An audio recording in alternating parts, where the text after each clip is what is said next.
YouTube, what is going on, guys, and welcome back to another Manga Talks. We are on the fourth one. Guys, listen, I want to give a couple days with this analysis. We just gonna jump right into it. And sorry about the noise, that's the rain. But listen, I want to talk Boruto Chapter 56, okay? I read it the day it dropped, and the reason I'm giving it this many days as to giving a conclusion about what I think is because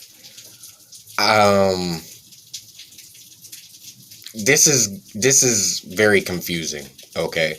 Very, very confusing, all right? And I'm going to give my analysis here.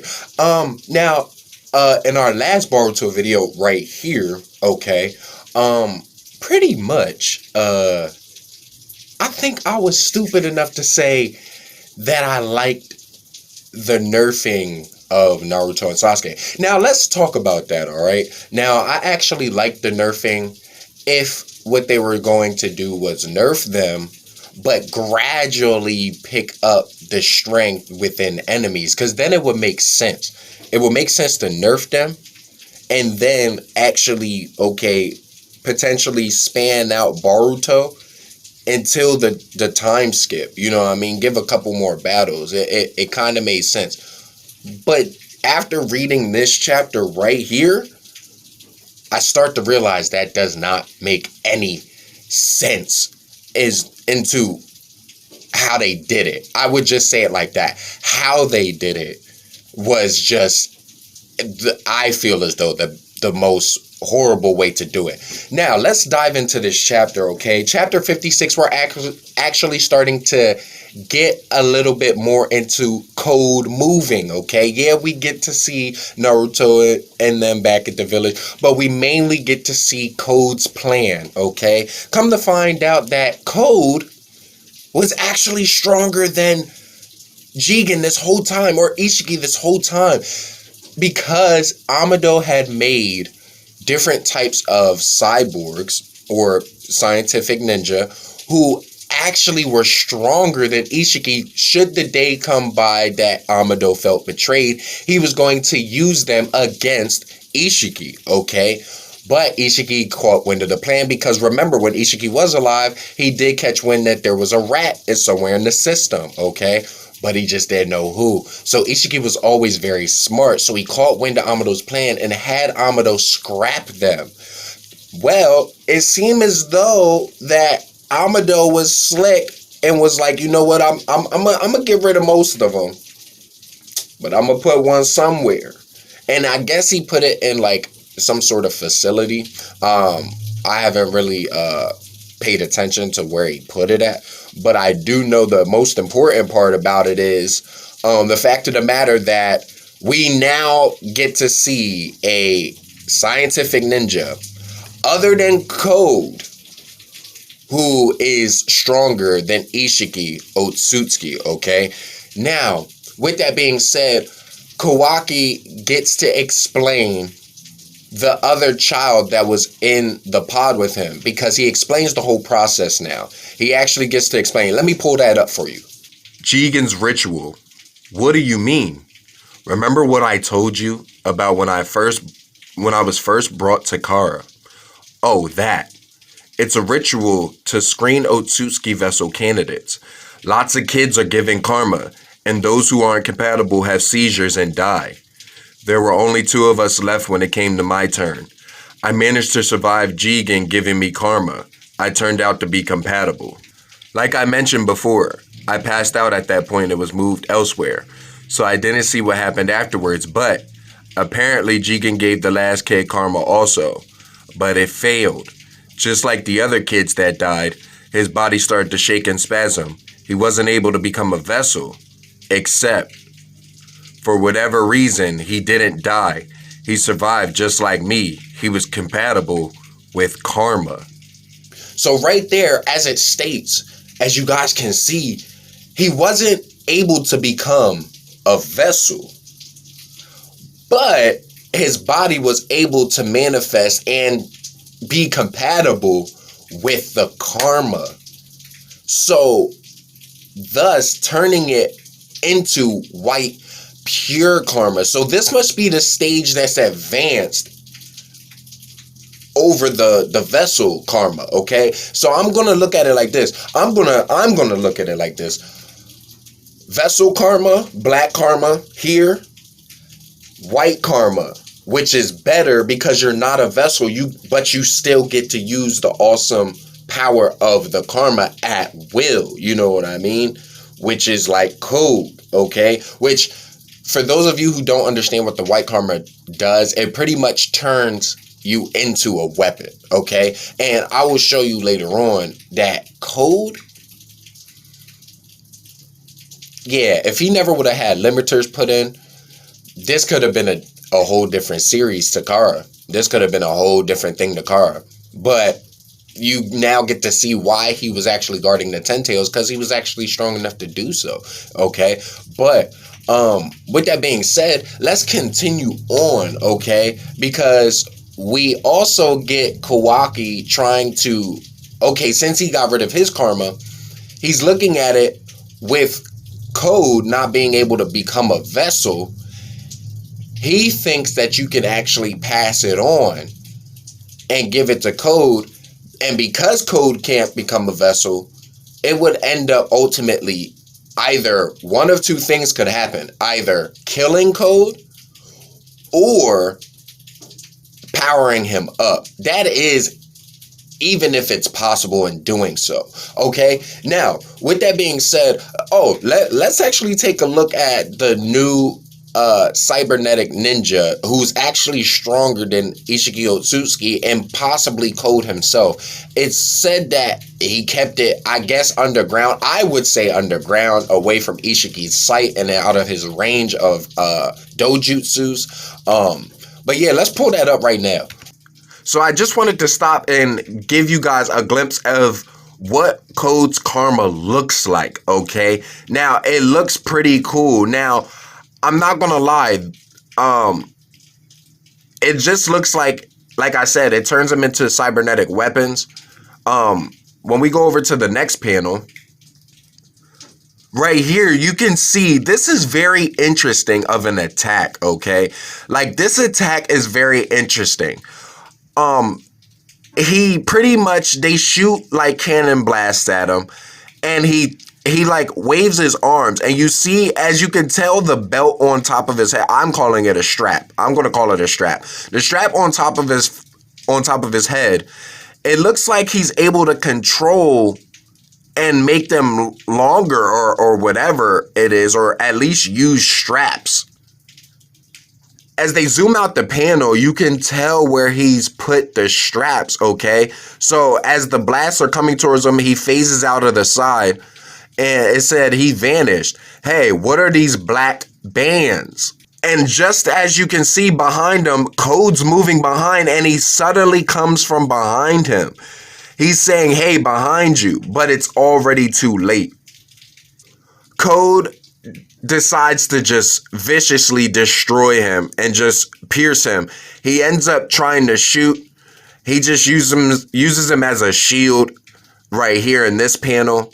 And then here, he wraps the strap around him, okay? And he's trying to get it off.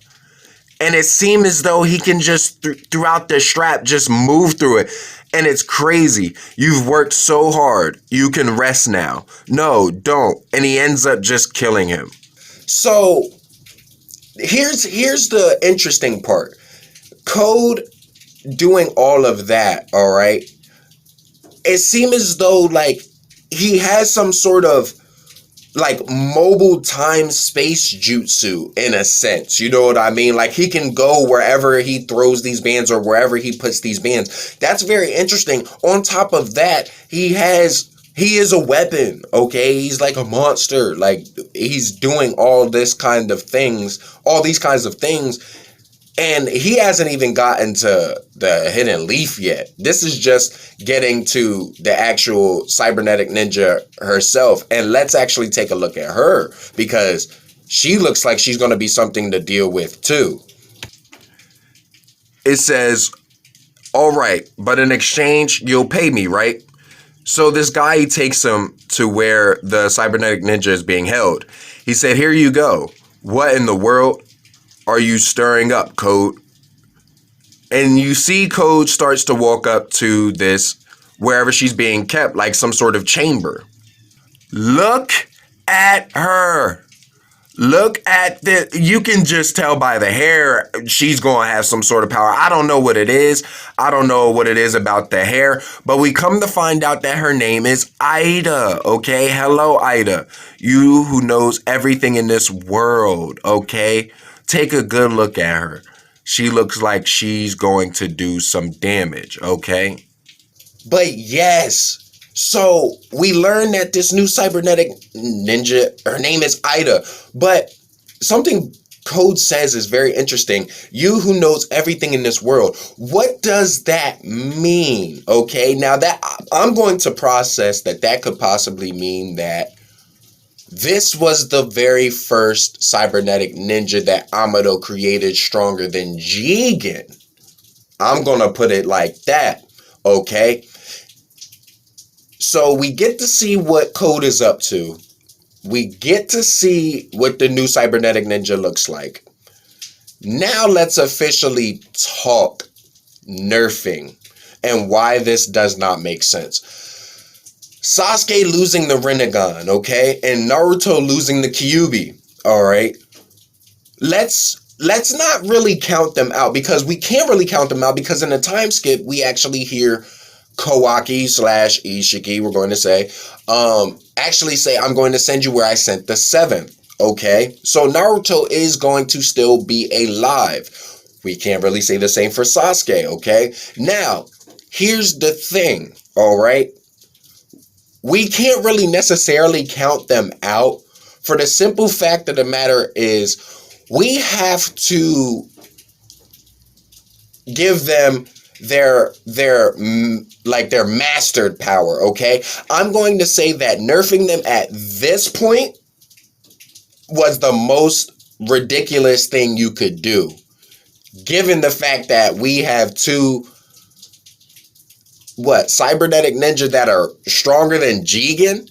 And when we actually see Naruto and Sasuke go up against Jigen, Sasuke had to use everything in his arsenal in order to go up against Jigen and was still getting smacked. Naruto had to go into a new mode and transformation, which ended up him losing the Kyuubi in order to even try and get scratches on Jigen and drop his life force. And you have two cybernetic ninja that are stronger than Jigen himself. And you nerf Naruto and Sasuke to their max powers, which is, at that point in time, the Kyuubi and the Rinnegan were their latent power, their heightened powers, okay? Now that they've lost that, let's talk about where they are now. What powers have they mastered before that? Sasuke, even though he's lost his Rinnegan, he still has mastered abilities from the Mangekyo Sharingan, okay? And the Sharingan itself, okay? He has mastered abilities, but he is nerfed incorrectly, I feel, because the simple fact of the matter that, okay, we only know one person who was able to use Susanoo, which would be the strongest thing that Sasuke has, which is Susanoo.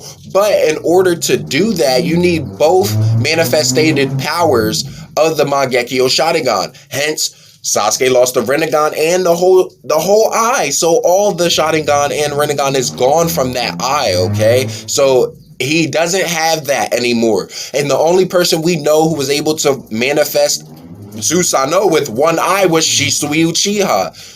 But I guess you could say that Sasuke may be able to do it if he tried, for the simple fact of the matter that one thing is true in real life, people do get better as generations go on, I feel. So, like, they are stronger, like, hence Sarada being stronger than Sasuke one day, you know what I'm saying? Just like in Dragon Ball Z, Gohan stronger than Goku, you know what I mean? Goten stronger than Gohan, all right? But that's neither here nor there. But long story short, let's go over to Naruto. Naruto's most heightened power at this point and mastered power is Sage Mode, okay? He still has Sage Mode. And we do still have to get our question answered as to the Kyuubi's chakra is gone. But is Naruto still powerful enough? Because he does still have chakra from the other beasts, unless somewhere along the way, you know what I mean, he lost that power. Maybe he did, I don't know.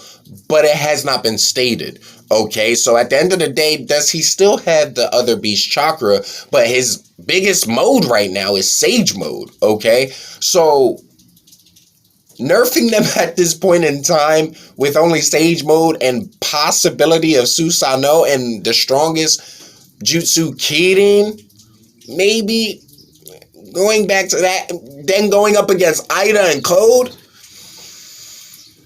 this ain't looking too good. This ain't looking too good. And it may explain as to possible death of Sasuke, you know, as to why Boruto has on Sasuke's cape in the time skip and he's rocking his sword, okay? Or maybe not just his sword, but maybe a resemblance to it. But other than that, like, I'm really confused. I really had to take some time with this analysis to really break it down, because when I think about it, I don't know why I said that in this video. I don't know if I said it or not, but I felt like I did. Like, I liked the nerf, but that was only because I thought they were going to gradually, you know, increase the strength. No, they jumped the gun. They flipped the lid. Like, you know what I mean? They was like, oh, here's Jigen. Oh, you thought he was bad. Let's give you two more who's way stronger than him. And is like, why? And all of this just to give Boruto and Sarada and Mitsuki the helm? It wasn't necessary. Like, you literally could have just had Naruto and Sasuke, because the fan base, we love Naruto and Sasuke. We love the Momoshiki fight. Even the Ishiki fight, seeing them fight. But that was too disrespectful what y'all did to them. You feel what I'm saying? That was way too disrespectful. Like, y'all been disrespecting them after the Momoshiki arc. Y'all disrespected Naruto and Sasuke. Heavily. And this, like, come on. Like, y'all didn't have to do this in order to show, like, yo, we could give Boruto the helm, but still give the characters what we love. Y'all didn't have to nerf them this badly. Like, they're down and out. Like, and now what this literally has to do now is you literally have to give Boruto, Sarada, and Mitsuki some sort of big training arc. And I hope this time skip arc is really going to flesh that out, because you cannot do what you guys did with, oh my gosh, not Delta, but, I can't remember his name, but he was the big talk of everything. Goes to show I should know. But when they went up against him, they survived, and then in the very next episode, after Boruto just learned the compression Rasengan, he beat the bull. Like, in the next episode, there was no, like, you cannot do this with this. Like, you can't. Like, this, you have to give Boruto, Sarada, and Mitsuki the most excruciating training of their lives now. For the simple fact that you nerfed the two strongest gods in the series. You guys nerfed them incredibly wrong. And they've been getting dirty ever since the defeat of Momoshiki. And I don't like that. You know what I mean? We literally got to see Naruto and Sasuke and Sakura as well grow in strength over years. You know what I mean? Just to come on, turn on. But just at the flip of a switch, be back to what? Shippuden? Start of Shippuden? Honestly? Like, I don't know, guys. I don't know. What's your thoughts on this? I'm sorry I took so long on the analysis, but you know why now. It definitely is confusing. You know what I'm saying? But let me know your thoughts in the comment section below, guys. Yo, talk to me, okay? Talk to me because I want to know, because I want to make sure that I'm not the only person feeling this type of way. But excuse me, but guys. This has been another Manga Talks for Boruto Chapter 56. So guys, if you enjoyed this video, you already know what to do. Don't be afraid to hover and haunt that like button. Subscribe today to become part of the Soul Gang Team Nephilim. Let's get it. Tap that notification bell to know each and every time that I upload. And guys, remember, to be good at the game, you gotta kill with skill. And until our next nightmare, peace.